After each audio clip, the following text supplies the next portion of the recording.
So you want to shoot the northern lights, but you're not quite sure how. Don't worry, I got you covered. In this video, I'm going to explain everything that you need to know to start taking killer photos of the northern lights. Let's go!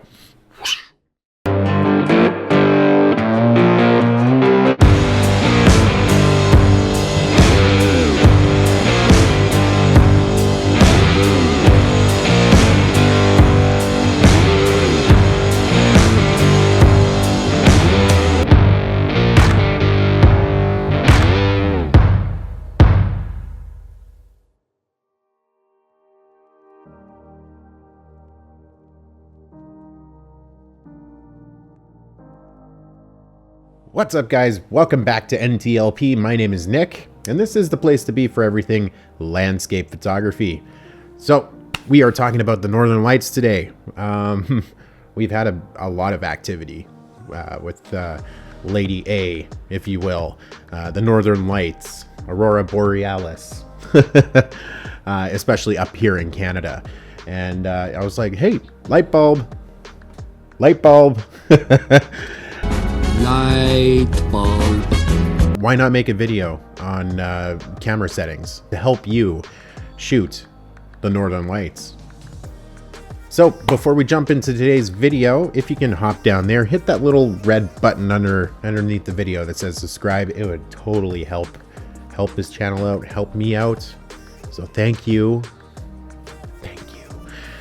And while you're down there, maybe hit that share, like, and bell notification. It'll let you know when I upload my next video, which is every Monday. Woohoo! Also, follow me on social media, Instagram, Facebook, Twitter, all that good stuff. Links are in the description below. Oh, FYI, my print shop is open now. Yeah. My print shop my print shop is open now. What? Link to that is in the description below as well. So there's three things actually that you need to know about your camera settings if you're shooting in manual.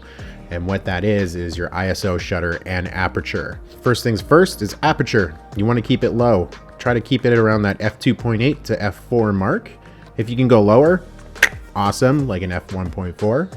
But usually around my personal experience, an f2.8 to an f4, you should be fine within there. That's kind of like the sweet spot. With your shutter, you want to keep it under 30 seconds. Usually around, for me, I like to shoot anywhere between the 5 to 15 second, 5 to 15 second mark. Otherwise, you're going to start introducing star trails. And star trails with the Aurora Borealis or Northern Lights. The Northern Lights are just going to become like a silky green.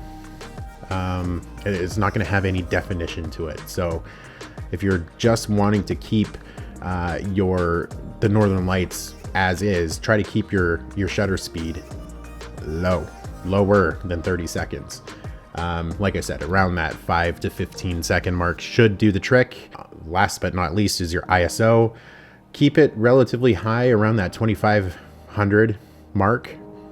You can go a little bit up or above that, maybe to 3200. So this will ensure that you can have a shorter shutter speed, like what we're talking about just previously, around that 5 to 15 second mark. Okay. So that's aperture, shutter, and ISO. Another piece to this puzzle is focus. A lot of photographers that I've ran into at Elk Island Park or just in and around Fort Saskatchewan here where I live, they usually use that infinity symbol on their camera lens to achieve infinity focus. I hit my mic. Sorry about that.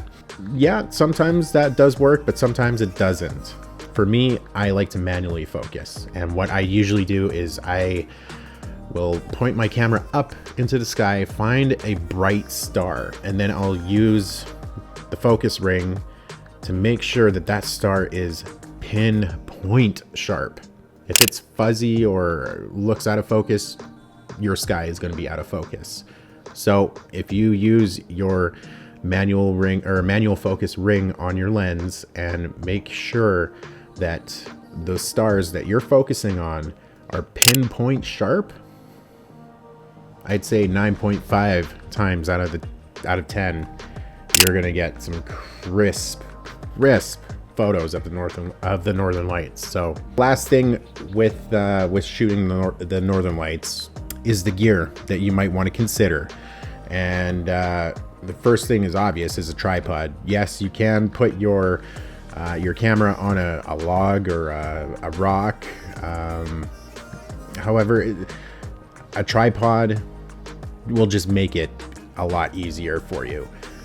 If you don't have a tripod, maybe go out and get yourself just a cheap one at first, or maybe even invest into something a little bit smaller at first, like a GorillaPod. This thing, you can stand it up like a tripod, you can wrap it around a tree, you can do pretty much anything with it. So maybe get one of these first, and then gradually go up to a carbon fiber or aluminum tripod. Something that's lightweight, easy on the back, and super portable, and you'll be just fine for sure. So tripod is essential. If you're keeping your shutter at around that 5 to 15 second mark, there's no way that you're going to be able to hold your camera for 15 seconds and not move. So that's where the tripod or the GorillaPod or any type of tripod will come in. So good stuff. Next thing to consider investing in is lenses, super fast lenses. Like I said, with my experience, the aperture that I keep mine at is between that f2.8 to f4. So that's kind of like a little breakdown to kind of get you started. Like I said, I'll have a little cheat sheet for you guys that you guys can download directly from my website. Link is in the description below, just to kind of get you guys started on what settings to use when shooting the northern lights. Yeah, that was a lot of information to soak up. And I'm talking really fast today because I've had a lot of coffee. So all right. Wow, I hit my microphone a couple times there. Okay. Of course, there's a whole bunch more to cover, and that's like composition, and to actually how to track the northern lights. We'll do a deeper dive into the northern lights in a future video. So make sure you're subscribed and have that little bell notification turned on. It'll let you know when that video comes out. This is just basically a starter guide to shooting the northern lights. So I think that just about does it for this video. If you did get anything from this video, maybe consider hitting that little subscribe button. It's that little red button underneath the video. Just tap it, you'll be subscribed, and I'll be forever grateful. So awesome. While you're down there, maybe hit that share, like, and bell notification. It'll let you know when I upload my next video. Like I said, every Monday. Follow me on social media, Instagram, Facebook, Twitter, all that good stuff. Links are in the description below. Shameless plug, my online print store is finally here. Link to that is in the description below as well. So make sure you go check that out. And if you're so inclined, maybe buy a couple prints. Maybe. Leave that up to you. All right. Stay safe out there. Keep shooting. And we'll see you in the next one. Peace.